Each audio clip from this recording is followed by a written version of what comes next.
is a taste of what we have been doing with the young people and children in Syria and in Iraq. Thank you for bearing with me and for listening and for your attention. Thank you.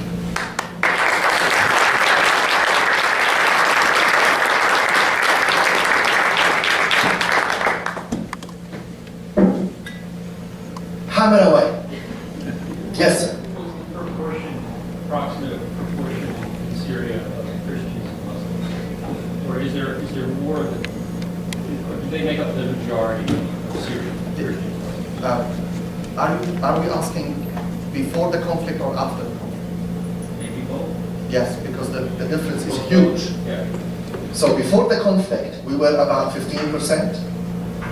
Now, if we are, I don't know, but if we are 5, we'd be lucky. And in Iraq, 80% of Christians disappeared completely. 80%. Muslim Sunni in Syria, I'm talking about Syria, Muslim Sunni before the conflict were about 65%. And the rest are Christians, Alawite, Druze, different kinds of minorities, smaller minorities. Yes? Why were there no Christians in the camps? Were they afraid to be in the camps? First or were of they all, already eliminated? they don't go to camps because Christians feel it's degrading.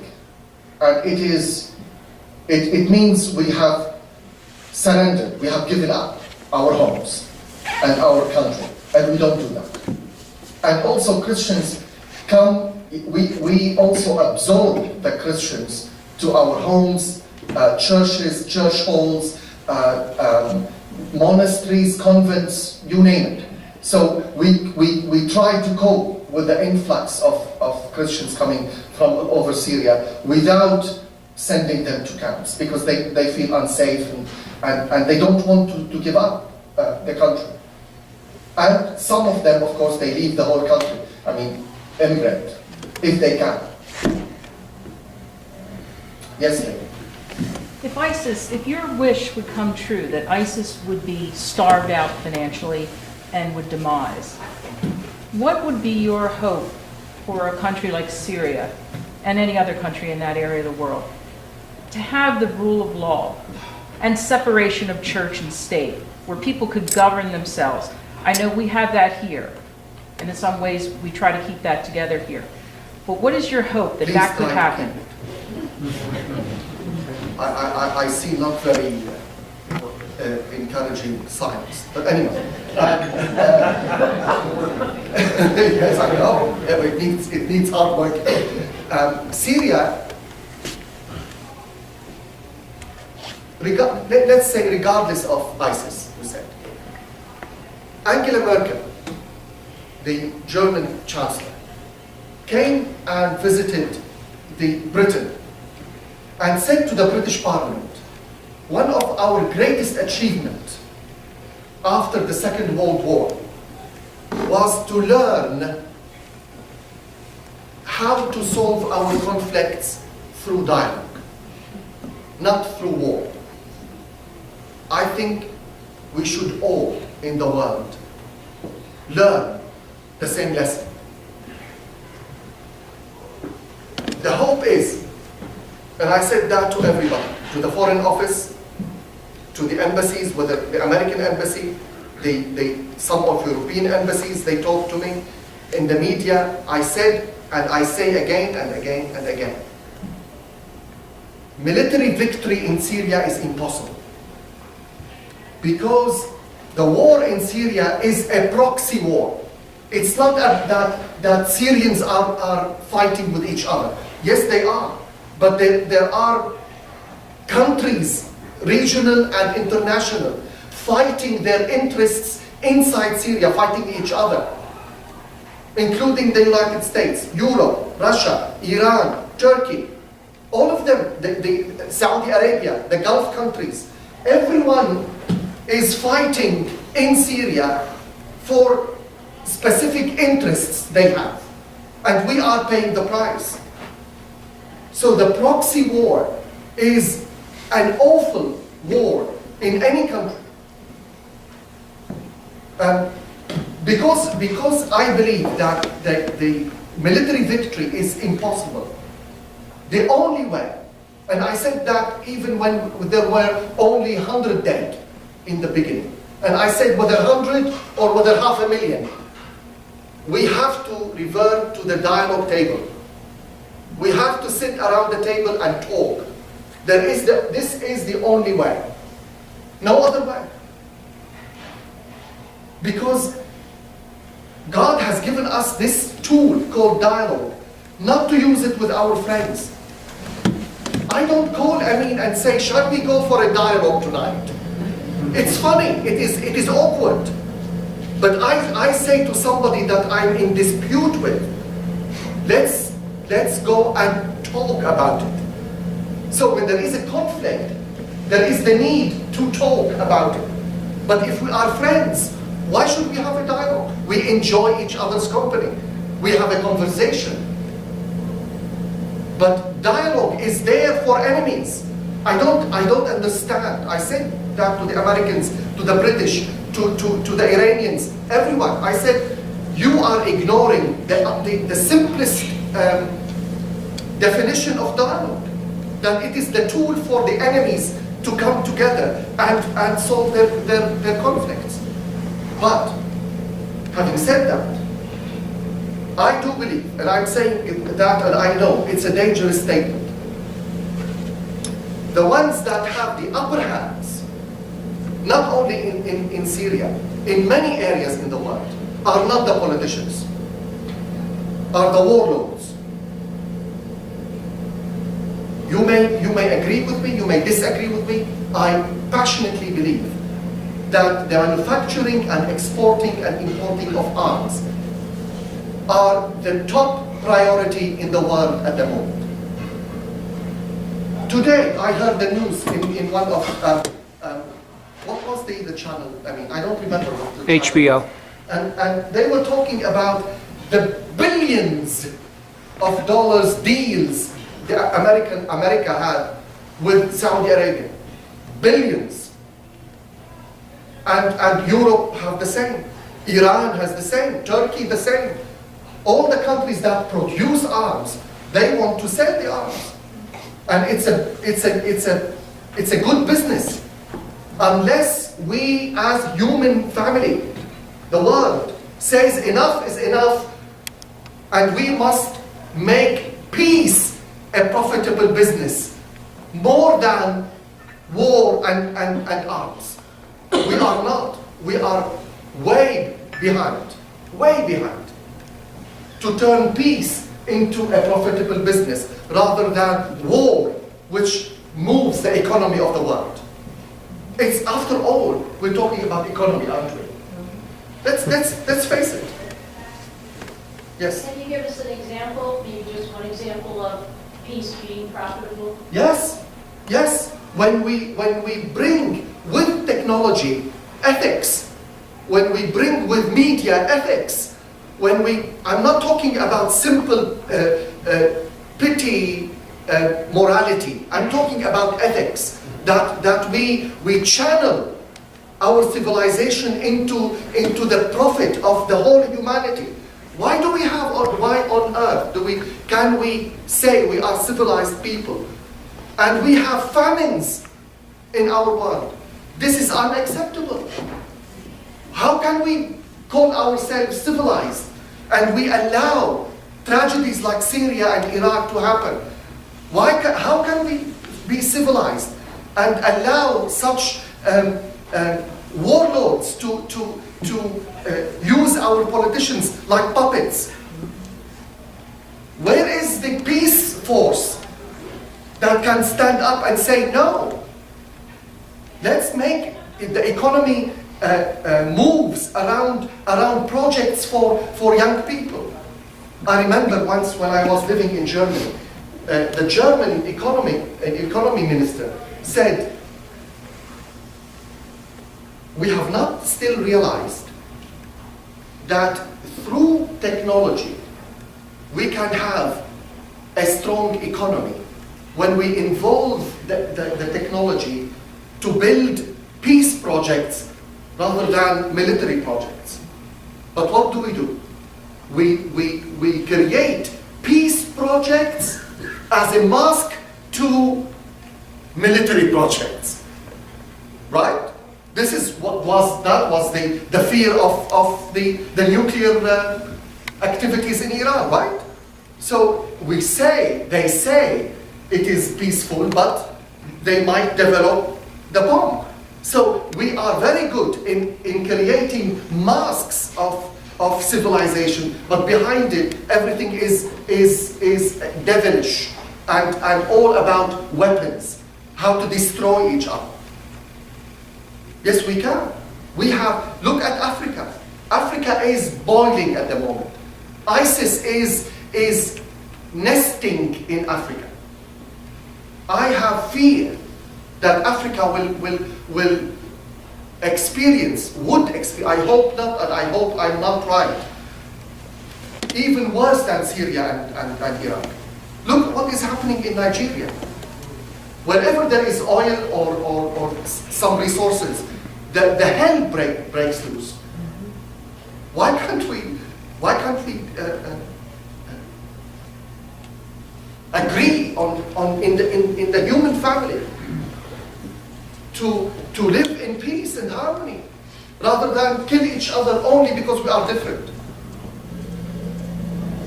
One of the biggest problems in the world today, in my opinion, is one word: difference. We are unable to cope with differences. If you are different, I must silence you. In any way. Look at our politics.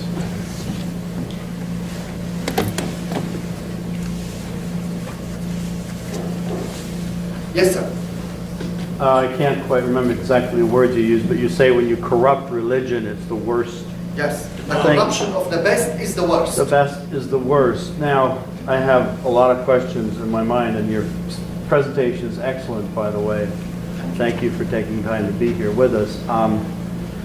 You were first in Syria, the Christians. Of course, you followed other groups. And you mentioned Islam did not come until 600 years after the Christian. Can you explain maybe what the attraction, if you were the majority or the large group in Syria, why did you lose the majority in Syria? Now you're only 15% to the Muslim faith. And what is the attraction for people that are joining ISIS? Do you understand the pitch? Yes, we lost. It's the corruption of religion, but Yes. how do they corrupt it to make... I mean, I asked you two questions, really, but why did the Christians lose their majority in Syria? Exactly. And what's the attraction today? I wanted to separate the two anyway, because we lost the attraction not recently. We lost the majority not recently. We lost the majority some times ago. And we lost the majority because Islam spread not only through peaceful means. Islam spread by the sword. It's a fact in history. I'm not judging Islam. I'm just giving facts. So when you spread by force and by sword, the demographic of the country changes, whether you like it, whether you don't. And for example, in the effect of France being in North Africa was devastating for Christianity.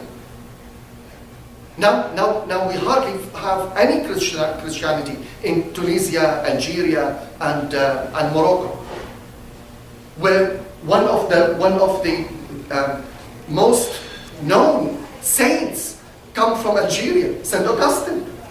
Hippo, where is Hippo? St. Augustine of Hippo. Hippo is in Algeria. And the North Africa was Christian.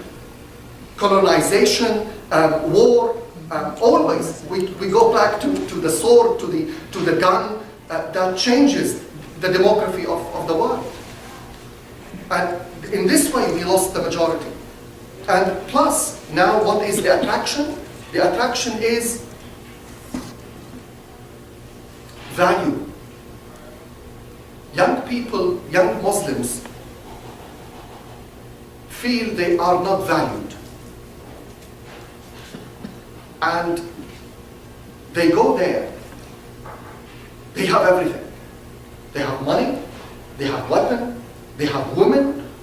Do you know that there are markets in Syria and Iraq for the jihadis to buy women on regular basis from the age of 8? Markets. The slavery came back, and they can justify it by religion through some texts they have. And also convincing young Muslims that the West is against Islam and Islam is a victim. Islam has a very dangerous concept called jihad. You've heard the word, right? There are two kinds of jihad in Islam. There is the greater jihad and the minor jihad. The greater jihad is the jihad against yourself, against your desires, against your vices, against everything wrong in you. So you put an effort. What is jihad? Jihad comes from jihad in Arabic, which means effort. You put an effort to make yourself better. That is the greater jihad. The minor jihad is you pick arm and you start fighting when your religion is under threat. So the only way to activate the minor jihad is to convince the young people that Islam is under threat. And the idea that is spreading in the Muslim environment is Islam is the West is against Islam. So you as young Muslims come and defend your faith. And in this way, the minor jihad is activated. And in this way, they get inside the brains of the young people and bring them whatever they want. Because people from the Middle East, as I said in the beginning, we are vulnerable when it comes to religion. Vulnerable. I tell you an example. If we suppose, your name, sir? Steve. Steve is for example, Christian from Syria. Steve doesn't go to church. He doesn't pray. He doesn't read the Bible. But he was born Christian. And he is considered Christian, right? So, I come and I say anything in front of Steve against Christianity. Well, I say Christ was crazy, mad. Just any comments against Christ or against Christianity. In 1 second, Steve turns from being nominally Christian, he doesn't know anything about Christianity, to more Christian than Christ himself. And attacks me. Why? Because I touched in Steve a raw nerve. And the raw nerve in the Middle East is religion. Once you touch this raw nerve, everything jumps and erupts. And now, after centuries of experience, now anybody can manipulate the Middle East. Just do something with religion, and people get to slaughter each other. So the manipulation, because of that, I say, the corruption of the West is the worst. Because religion in its best is for the service of humanity, not for the killing of humanity. But when we corrupt it and manipulate it, it becomes demonic. It becomes a destruction machine, and it destroys anything and everybody in its way.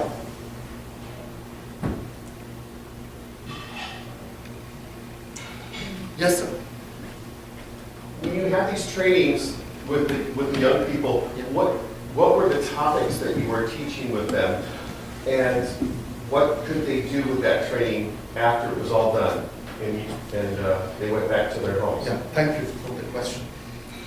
We developed at the Awareness Foundation a program around 2 verses from the Bible. The first verse, Jesus did not say, you may have trouble in the world. What did he say?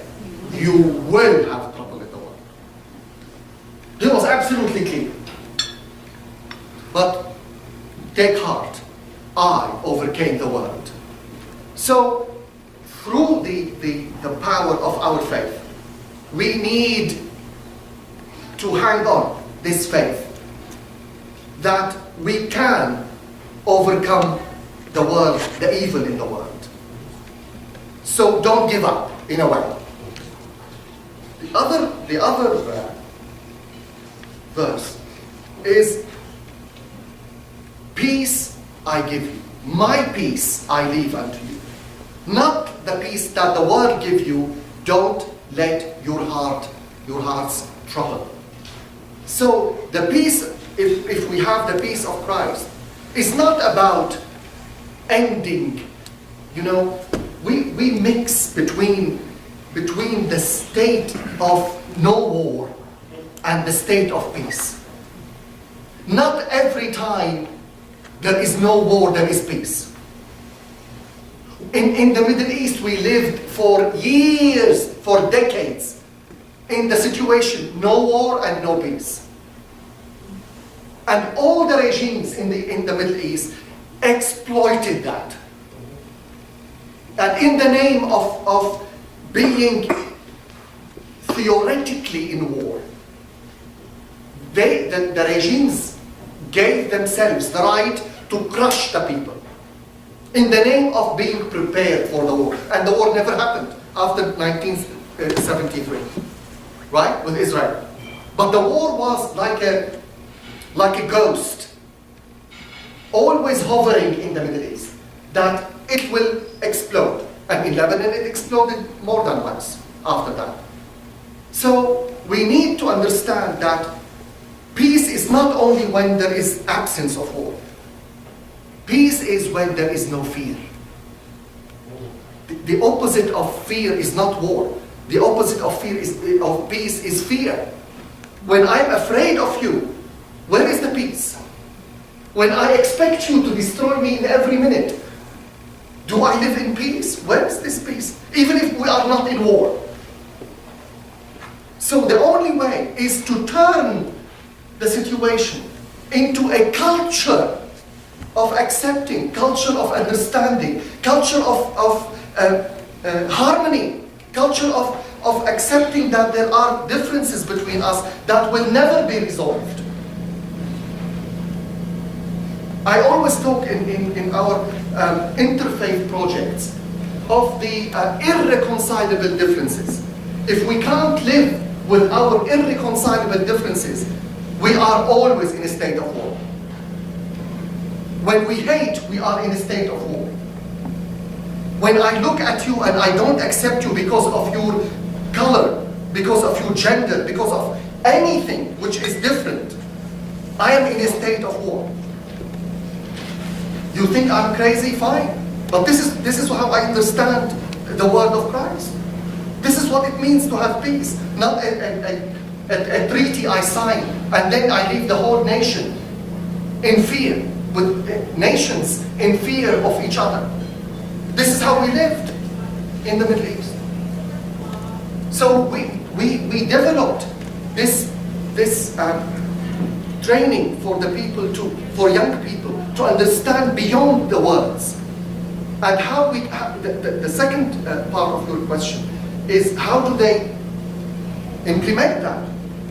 When people went to join children's initiatives in Syria, some of them joined disabled organizations that help people who lost some parts of their bodies.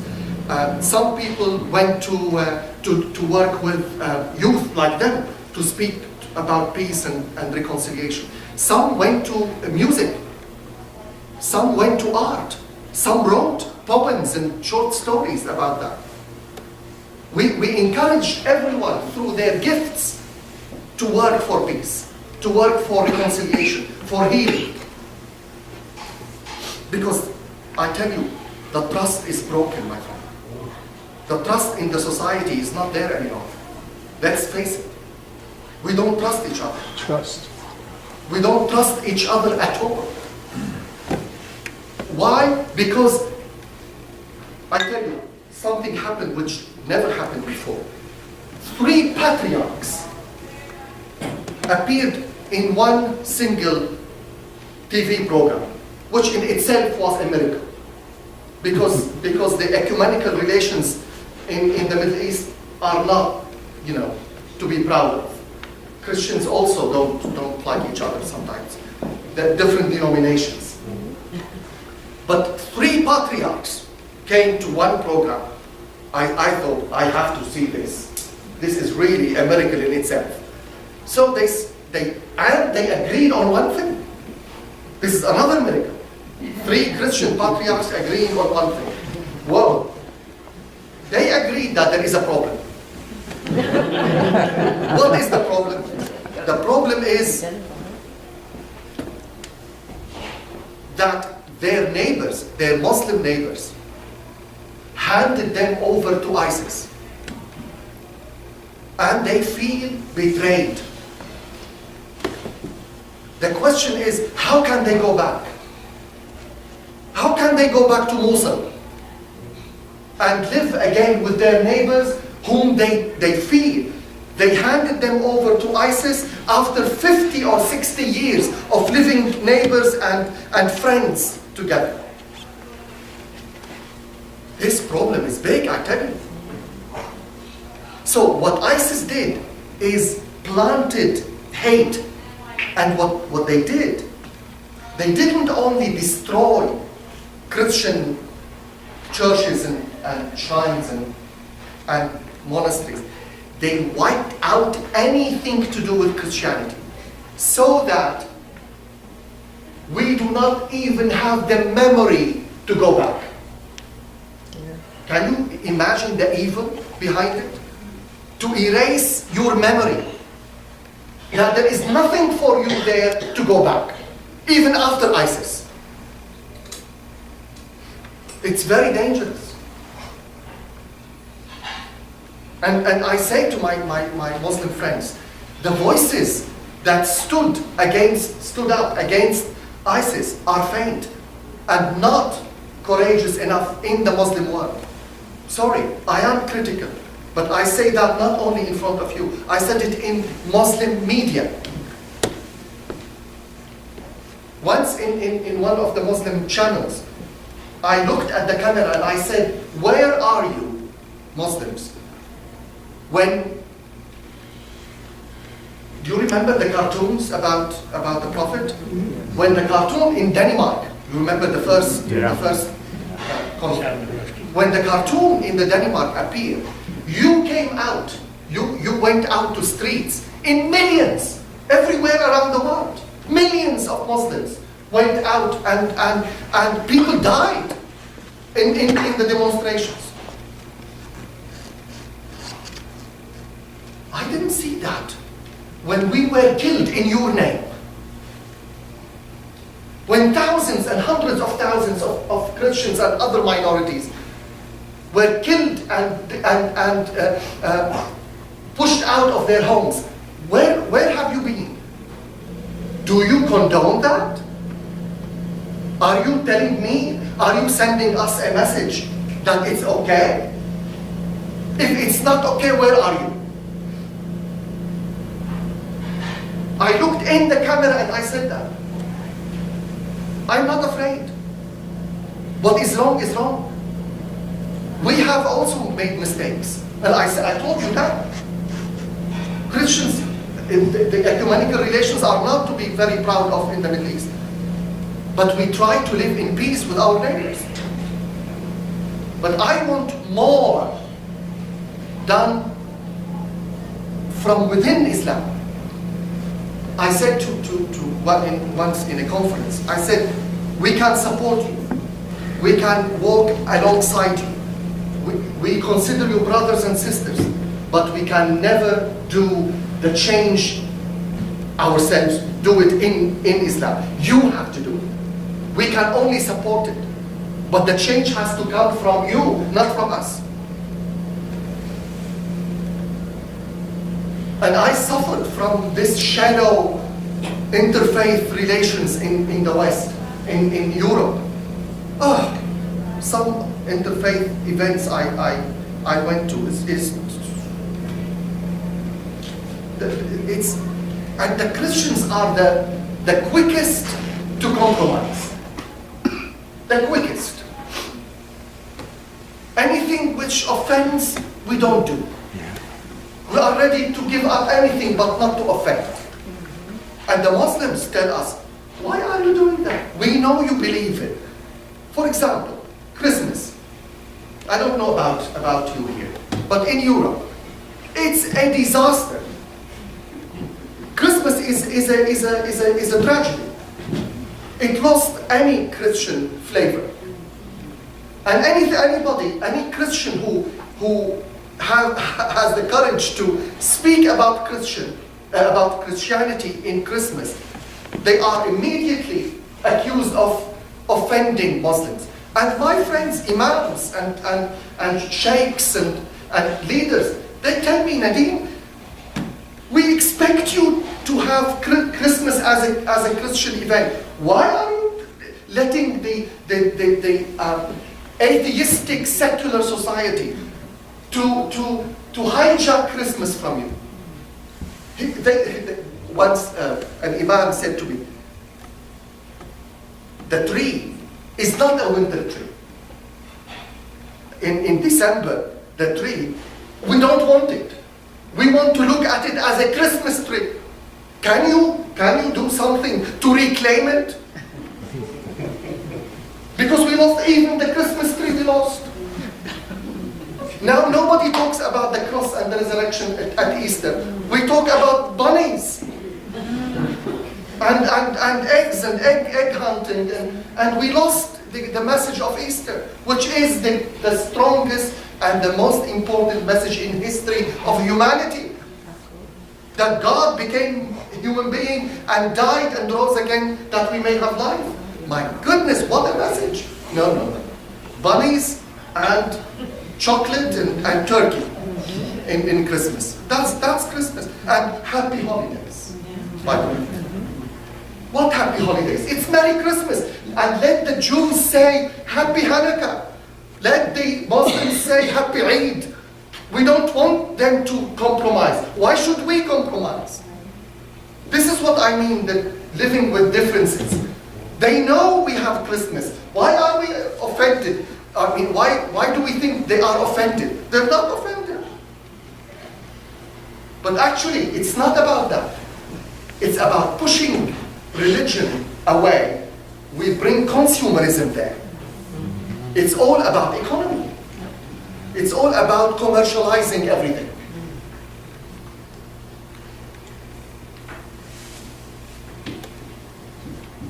Aren't you fed up with me? Yes. Well, you said you just recently went to Syria to do this training, which was marvelous. With the limited media that we get, limited international information, and knowing that there are 12 million refugees and 500,000 people have perished, we get the impression that the whole country is under siege. Could you describe where the safe zones are, if there are any, and where are the wars going on, and who's involved in the wars? We have another no safe. There are safer areas.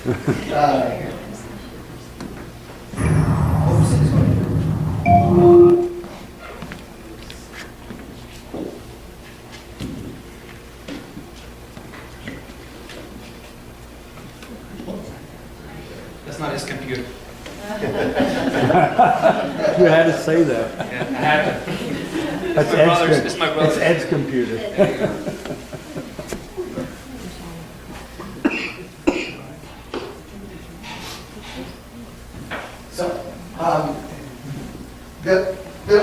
unsafe areas, but safer areas, are the coast. You see Latakia? North of Latakia from Turkey, not Idlib. You see Idlib? Idlib is not safe at all. It's a battleground. So Latakia, where the river is, down. Now Haus is okay. Down to Damascus.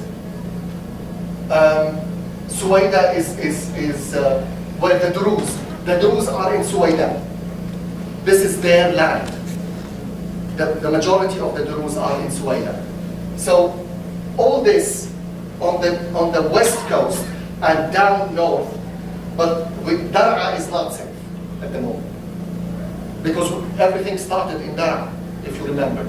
All the conflict in Syria started in Dar'a. So from Suwaida, Damascus, Homs, Tartus, Hama, Latakia, you can travel. At least you can travel. And who is involved? Tell me who is not involved. Iraq is involved, Jordan is involved, Israel is involved, Lebanon is involved, Turkey is involved, Iran is involved, Russia is involved, Europe is involved, the United States is involved. Everybody is involved. The Gulf countries, Saudi Arabia. But you're saying no one's intentions are pure? No, absolutely not. What pure? In politics? But every country has its own people inside. This is the problem. So they are fighting through their people inside. But now the foreigners are thousands and thousands of foreigners in Syria from all over the world. Not from one or two countries, from all over the world. Britain alone admitted 1,500. I think much more. Civilians fighting. As fighters. As English. Yeah, militia. Militia. Well,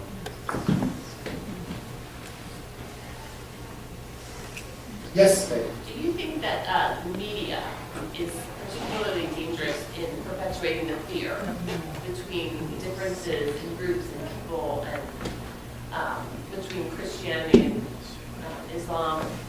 And so would you say that's a fair statement? The media is a problem. And what media sources do you use that you feel like are the best portraying a balanced, a more balanced news of your region and of what's really happening in the conflicts? Thank you for the question. It's not easy. But the media plays a huge role. Because a country like the United States, very far away, the people have to depend on the media. What else? What else do you have? But are you serious in the United States? Is this what you call world news on your channels? The world news on your channels are domestic. And maximum, you have like Europe. Then you are talking about the whole world. I've been here now 2 weeks. I'm searching for world news. No way. There are some programs you have to look for them with a microscope to get the world affair in the media. The engagement of the media is very important. Very, very, very, very important. So the media is dangerous, but at the same time it's very important. And the media has to play this balancing force in investigation, investigating what is going on. Some media are, but one thing I have to state, opinions about media are very subjective. There is no objective media, my friends. That's my humble opinion. Dan, you are not objective. Sorry. So nobody is objective. Everybody would tell the story from their own perspective.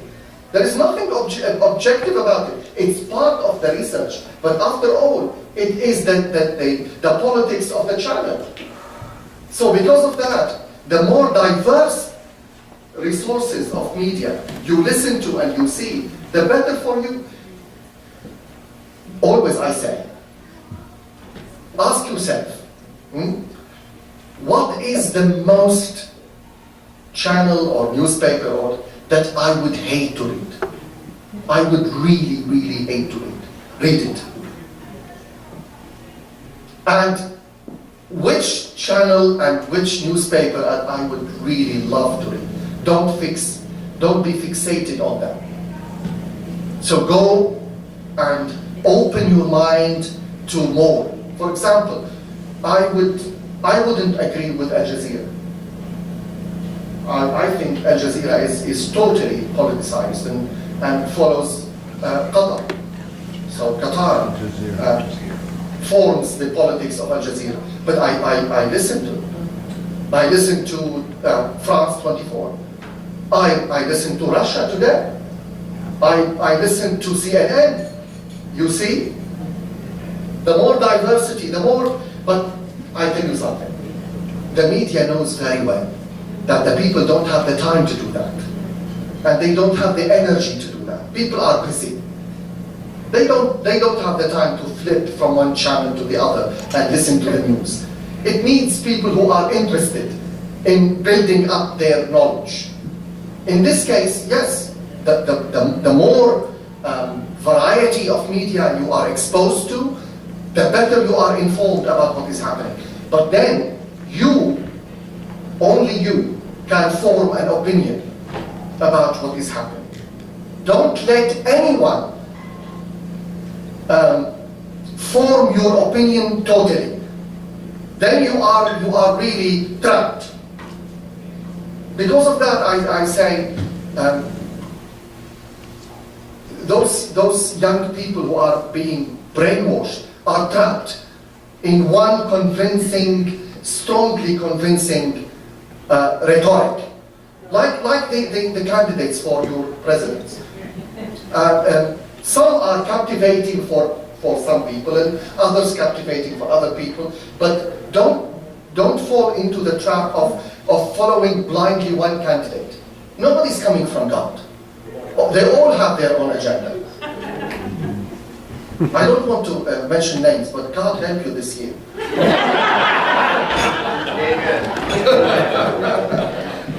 Thank you very much, Susie.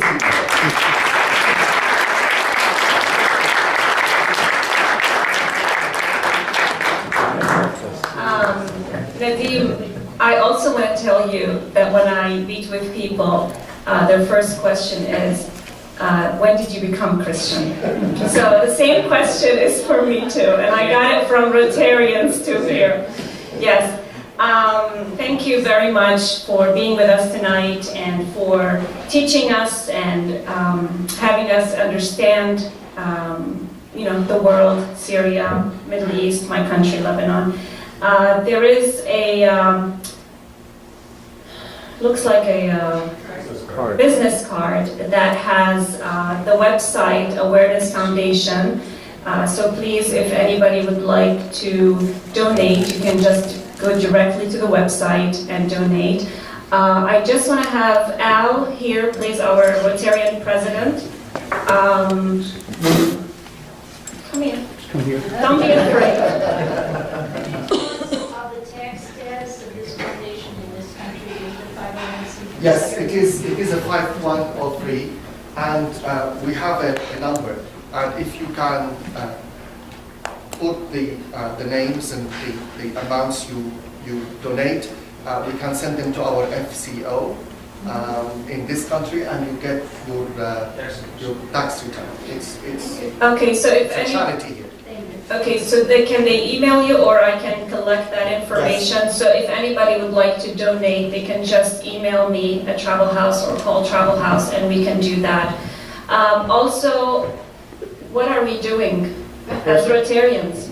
As Rotarians, world understanding and peaceful dispute resolution is one of our areas of service. And when Susie brought this to our attention at the last board meeting, we said this is right up our alley, and we're donating $1,000 to your foundation from our Rotary Club.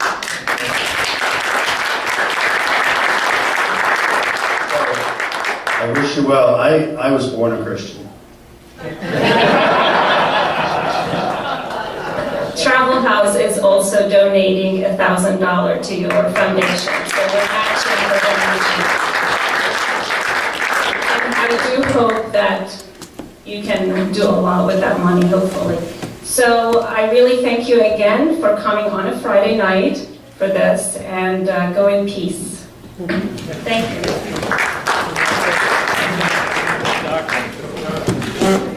John, how are you? You want to play golf this year or what? We already did. I played